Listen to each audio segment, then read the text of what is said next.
What's going on, guys? It is Bernardo, and welcome back to part 3 of our token impersonation. So let's get right into it. All right, on the last video, we left off right here. Yes, we did a Who Am I? We got NT authority system privileges. Great. So let's continue our lateral movement within this, environment. So let's click on session. Let's click on new tab.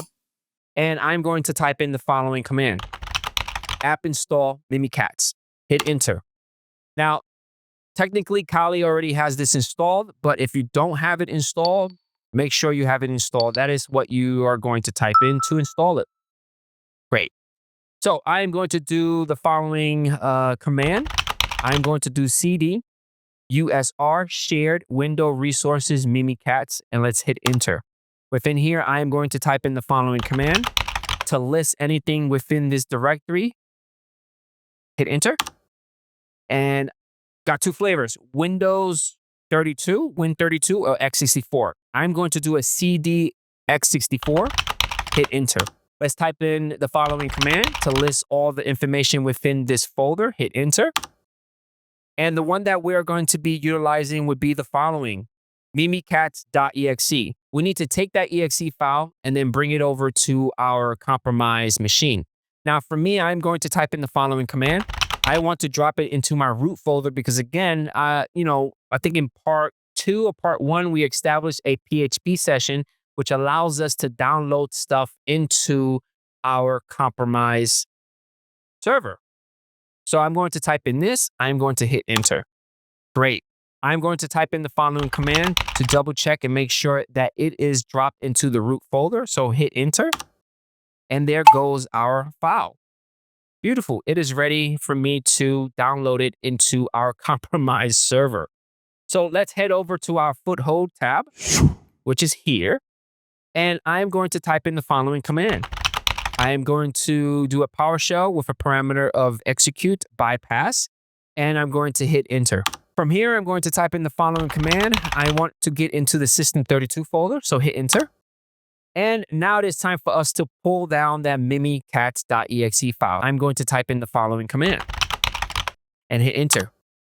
So we actually dropped this mimikatz.exe within the systems32 folder, which is great. Now, from here, I'm going to type in the following command, /mimikatz.exe, and I'm going to hit enter. Ooh, it gives me a Mimikatz prompt. The first command that I'm going to type in would be the following. Privilege debug, hit enter. Privilege is okay, great. Now, when you do a little research and stuff, depending on what type of operating system you are trying to compromise, the first command that you would typically run would be the following, right? Now, this command works, but I did a little research and I did receive an error, so I'm going to hit enter, and the error that I received was this. Now, the reason for this is because we're trying to compromise 2025, server 2025, right? And Windows Server 2025 fixed a lot of these compromise issues, so we need to figure out another way to get around it. Now, you are able to do a token escalation to escalate the token, so I typed in that, and I hit enter. Excellent. And I typed in the command again. Again, this is before I did my research and I figured out what was going on. And I hit enter again. So the token escalation did not work.